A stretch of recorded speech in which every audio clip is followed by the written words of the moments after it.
Hello and welcome to Revealing UFO. Did you know that there's been approximately 350 million UFO sightings worldwide since 1947? Not only that, but over 1,000 people have claimed to be abducted by one. Maybe they're closer than you think. Stay tuned to find out on Revealing UFO.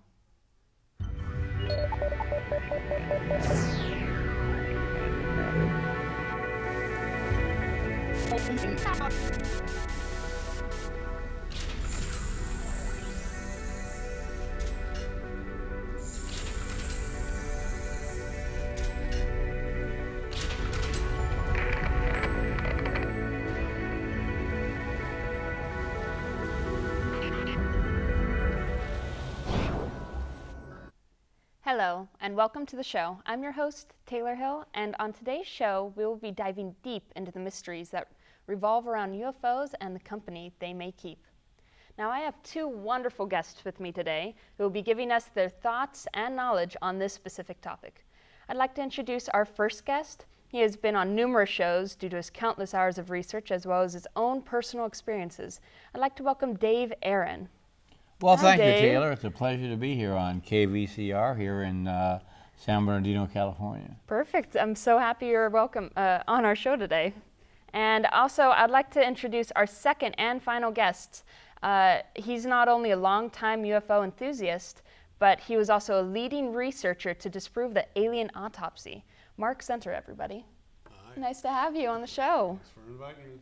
Now, Mark, let's start with you. From the very beginning of your whole life, like what really kind of sparked your interest into this topic? What really kind of got you interested in the whole UFO sightings? Other than movies and Lost in Space and Star Trek and things, I picked up a documentary about a case in Sweden, the Billy Meyer case in the late 80s.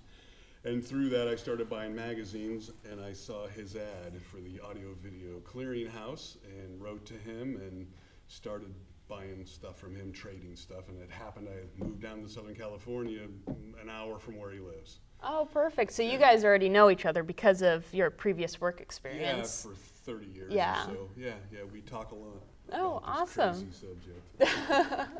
Okay, and I just wanted to touch on your own experience as well.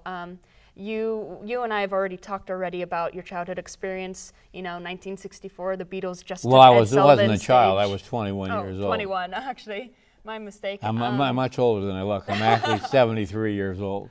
Don't look it at all. So, 1964, Beatles just took the stage of the Sullivan Show. What happened in your house when you were with your dad? Well, back in those days, there was a an audio recorder called The Voice of Music, and I was sitting and repairing the what's called a clutch belt that drives the reels. If we go into the old days of audio, and my dad is yelling. Occurred in Hacienda Heights, California, and I'm getting, come here, quick!" And my dad was in the other room. So I go in the other, I tell my dad, "No, I've got these parts all over me, belts, motors," right? And my dad says, "No, come here, quick." And for those of you that are watching, you can go to YouTube and look up Dave Aaron and then play UFO evidence collector, Dave Aaron, and you'll see this on another station that did this very well. So anyway, I thought that he was having a heart attack. So I go in the other room, and he says, "What's that?" And we see this is known as the falling leaf effect. But we didn't know what it was in 1964. And we see this light, a star, and it's going back and forth.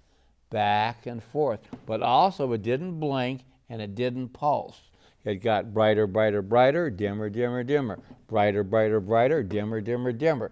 So my dad and I's brain isn't making sense because a plane doesn't do that. It flashes, right? Yeah, of course. To shorten the story as much as possible, if we can use this magazine as our house, this is the right-of-way right here to the Pomona Freeway. It wasn't built yet, okay? Between the 605 freeway and Hacienda Boulevard, there's an off-ramp called 7th Avenue. The object comes, what we're seeing basically is like a 50-cent piece held edgewise, and it comes, so my dad and I run outside, and it flips over about 50 feet above the roof of the house, and then no sound, no motor, no sound whatsoever. And it lands in the field where the Pomona Freeway now is at 7th Avenue. So my dad and I, we figure it's got to be a plane crash, a guy with a parachute maybe and a flare on his boot, and we run out there and we go, can anybody help? Can we help you? What's wrong, you know? But my dad is no longer around. He's hiding behind a bush. And he goes, get away from it, get away from it. It's one of those flying saucer things. I don't know what a flying saucer is. It's 1964. Probably the government didn't know much about it either, or they weren't telling us. So anyway, I said, do you guys need any help? Can I help you? Are you hurt, right? Yeah. And this beam opened up. Remember, I'm in a field. We lived on a dead end street. The side of the ship, or whatever it was, opens up. And remember the movie, Mark, what was the movie? The Terminator, right? Where he was like liquid mercury? So, and a beam shoots out of that thing, hits me in the side, and pushes me up in the air about 7 or 8 inches and pushes me back. Total anti-gravity laser that didn't exist at that time. So you encountered a UFO that pushed you back with a beam of light. And my dad went inside and called the police. The police came and said they had reports from all over the area, Brea, Hacienda Heights, Roland Heights, Pomona, and all those cities in that area, that something unknown was seen in the sky. And that, by the way, was February 9th, 1964. Does that date ring a bell with you at all?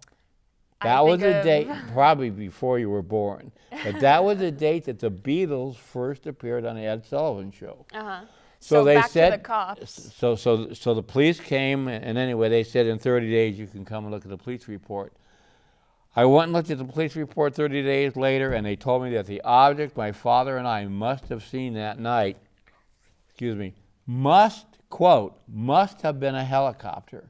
I got so mad at that desk sergeant, I said, how can it be a helicopter? It didn't make any noise or anything.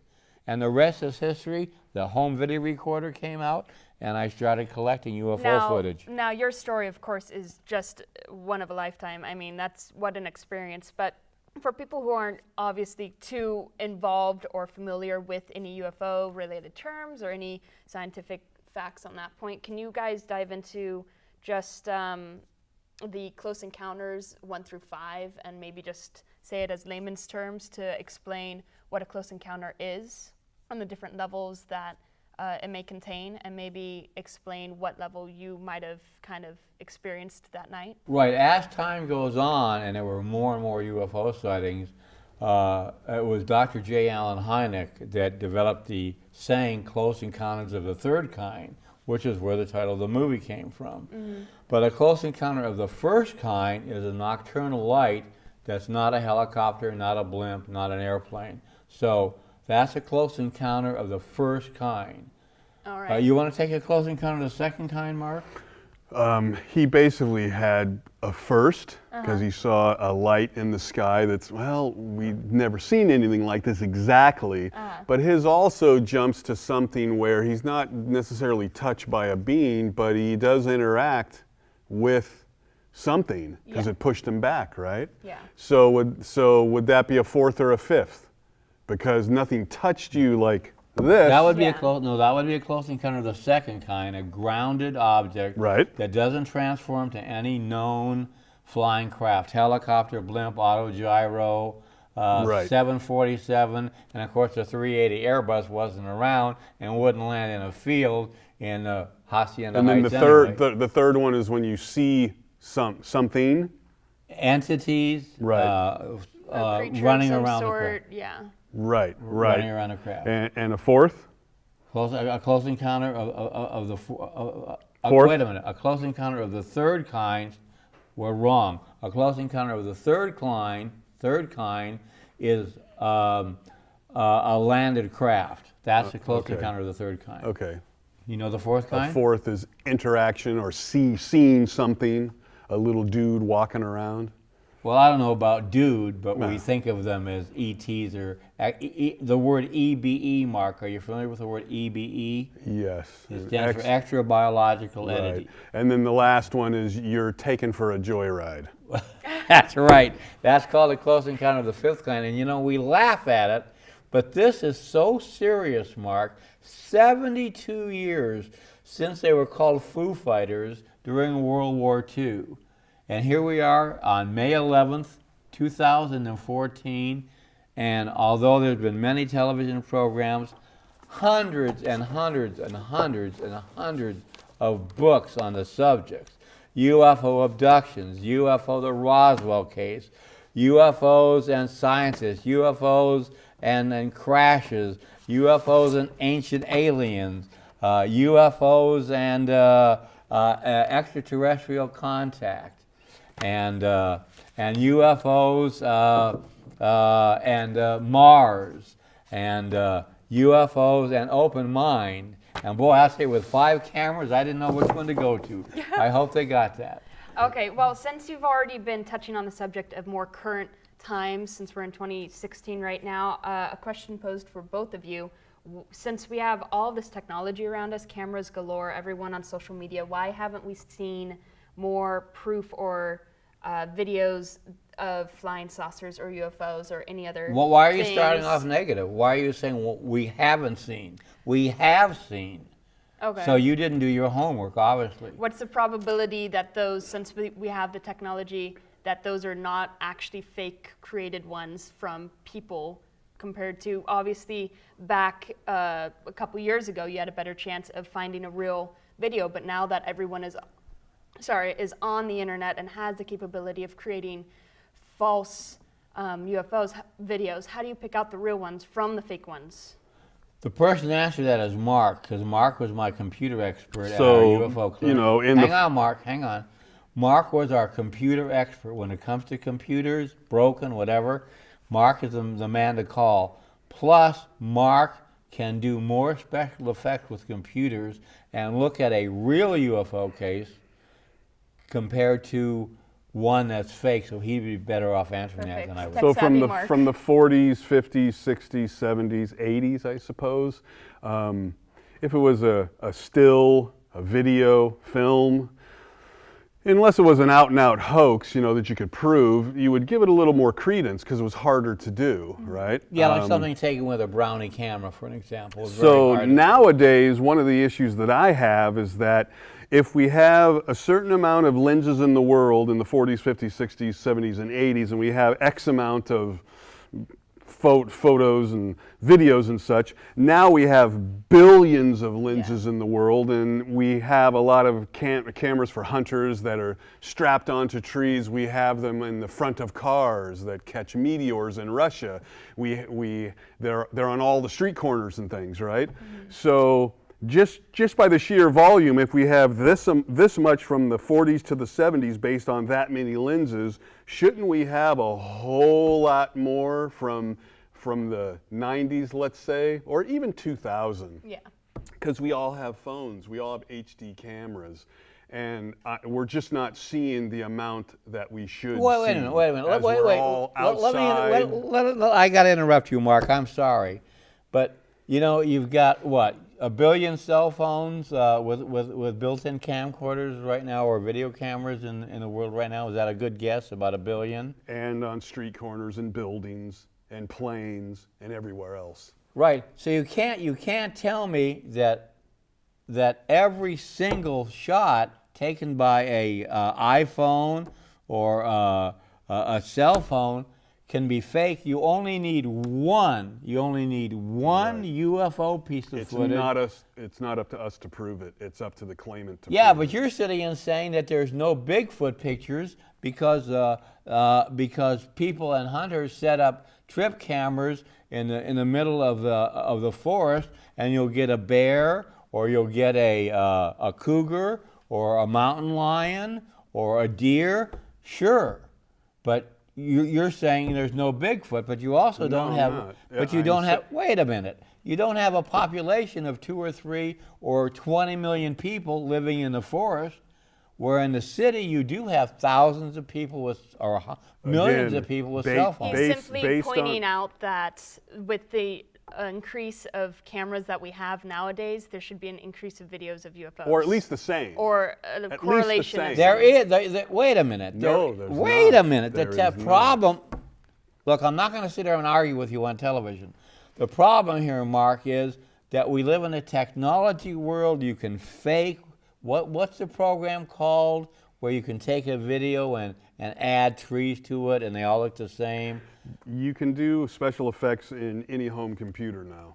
Right. So it's very hard to prove an actual UFO video because of the technology. And I lost the word. What's the program that So then we're supposed Photoshop? Thank you. There we go. So then we have a overall blanket to put over all of this digital material to say, well, you know, everything can be fake now, so all of this has to be put with a blanket of skepticism on it, which it should be, okay? So we have a certain amount of material from the 60s to the 90s, or the 40s to the 90s. Now we have way better ways of capturing the same thing, and we're not even seeing as much now that can conclusively be proved, wow, this is something very odd. Okay, let's go back to when there was no technology. Are you familiar with the Rex Heflin case in Santa Ana, California? Right? This gentleman, his job was to look for trees growing behind stop signs, so he'd cut the tree down, and he had a two-way radio looking for traffic signals that had burned out light bulbs, and he always carried a Polaroid camera. Taken in Santa Ana, California, he took 3 photos, right? So he gave the photos to the government to analyze and look at, right? And then the government says, wow, we lost your photos. 20 years later, after trying everything possible to prove that those photos were fake, finally those photos are returned. Let's go back even further. Well, wait a minute. It's not a show about minutia. So we have those 3 photos. What are those photos of? It shows a dish-shaped, hat-shaped object flying over the road in Santa Ana. If he didn't have the Polaroid camera, we would never know those existed. Right. So wait a minute. You're so talking about. what does Wait. it You're show? talking. What does it show? It Does shows that show a dish-shaped, hat-shaped. It shows a hat-shaped, dish-shaped object that has been photographed all over the world. That same object has been photographed Okay. in Spain. So how big Hang is on. it? You asked How me. big is You it? got to let me answer the question, How Mark. big is the image in the picture? How big is the image in the picture? What is it? About the size of a dime, maybe? Is it? Well, I've seen the original photos when I was program manager of the National So Investigation. he took a photo of a hat-shaped thing. He took 4 photos. A dime across A dime, a quarter in the air. in the air. If And somebody they said could that you throw a couldn't- quarter across the stage, let's see if you would be smart enough to take a photo of a quarter being thrown across the stage. No, he looked at it and he saw this object taking off from the left side of the road. Let's go further Well, back. again, Hold- it doesn't prove a thing. Those photos prove nothing. They prove nothing. So you're saying that the Polaroid camera just automatically made a dish-shaped object I'm saying appear in that the I could photo? have done the same thing in my own backyard. Yes, now you're right. Nowadays that can be fake. Could have been done then too. No, that was 1960. So you 1960. so you we couldn't didn't have we made didn't a have device that. and threw You're it in taking the air. technology from 2011. So you couldn't have made a device and tossed it into the air and snapped it. Of how course. could he throw a device, get back in his truck, and then take the 4 pictures? A friend? All right, let's move on here. A friend? Okay, so on the facts of kind of a little bit of the cover-ups and things like that, I was curious about the case with the fighter jets going after the UFO and firing their missiles like you were talking about before. The one in Iran. Yes. Right. In fact, we were talking to your director in the control room before the show started, and yes, there were 2. This was this was during the time of the Shah, and there were 2 fighter planes and a large UFO over Tehran, pronouncing it right, And the two jets went after it. One fired a missile at it. The missile hit this round disc-shaped object. It showed up on radar on the plane, showed up on radar on the ground as well, and nothing happened. The missile exploded, and all of a sudden, all the electrical system of the plane totally went off. Everything, the engines, the radio, everything totally went off. Did it go into a nosedive or something? Right.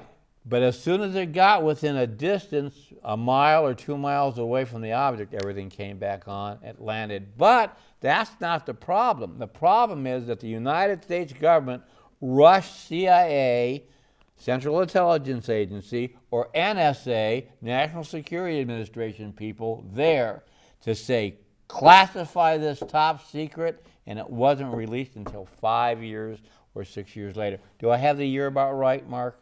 I guess I was a little young, like the host, so Yeah. I don't necessarily. But remember okay, the date. so why not just say, hey, two fighters were told their power totally went off. They shot a missile at a UFO. Why did the government have to classify a report in Iran and then release it 7 years later? I'm trying to go back to a photo that was taken in 1947.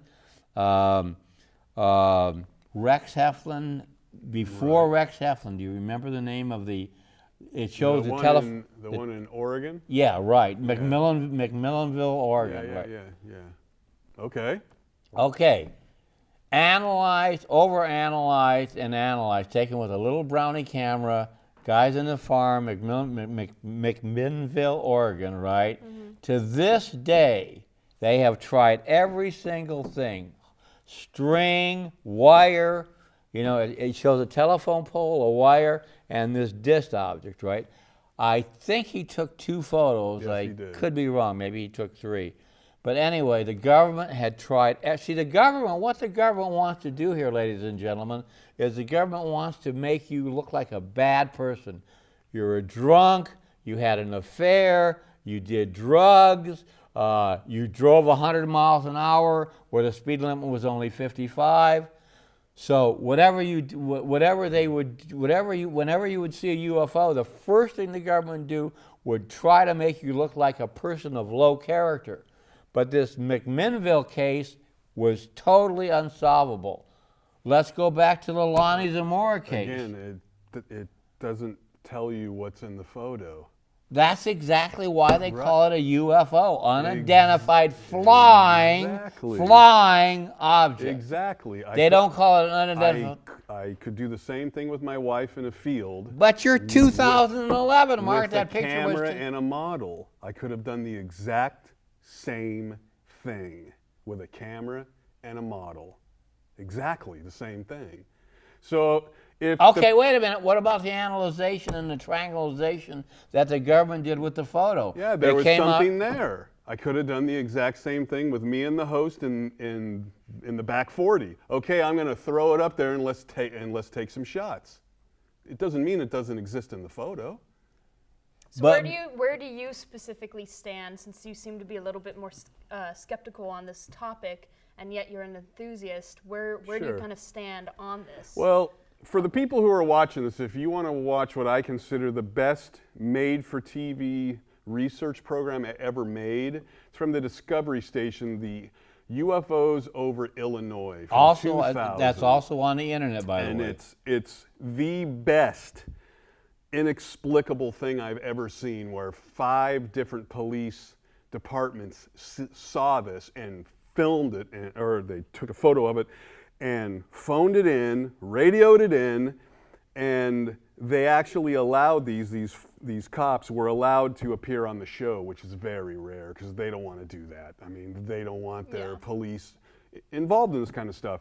So it's called UFOs over Illinois, or Illinois over UFOs over Illinois, and it's inexplicable. Now do I think it's ET? That's far-fetched for me. But is it inexplicable that these guys, trained observers, saw this thing over about a 20-minute period, and they all phoned it in and said, hey, there's something out here, as big as a house? I don't know. So I fall more into those sorts of events. Stories are fine. I think that thing was as big as like 4 houses. So the abductions are well and good, and what happened to Dave is well and good. But I'm more into these inexplicable, strange things that have happened that multiple good eyewitnesses saw, and there's a number of those. So that's one of them. The case in Illinois. By the way, you should let the audience know, Mark, that that is available on the internet, yeah, on, yeah. on YouTube. Yeah, Go find it. People can find things It's, everywhere it's, now. it's well worth your time to get a mature look at this. And if you could just offer maybe one of your favorite videos or documentaries that you would want audiences to check out as well, do you have one that comes to your mind? Well, you know, I'm going to skip that because there's hundreds of thousands of them. I want to go with a motion picture. Okay. And that motion picture is not E.T. the extraterrestrial, but it was done by Steven Spielberg. And that movie is Close Encounters of the Third Kind. Fantastic film. Why? Because it covered everything from air traffic controllers to a man that had a terrible, terrible time with a UFO. Okay, so I wanted to thank both of you for coming onto our show and having a nice little debate here. Kind of gives both opposing views here and there. Thank you again, Dave Aaron, for Right, I think we coming should on. do this. I think we should do this again and get into ET contact, abductions, Yeah, of course. invisible UFOs. I have the world's largest UFO video library. Well, that's for all future we gotta episodes bring because that. there's so much. And thank you again. I think Mark we should have Sumter. lunch. It would be fantastic. And thank you, viewers, for tuning in. That's all we have for today. And stay tuned.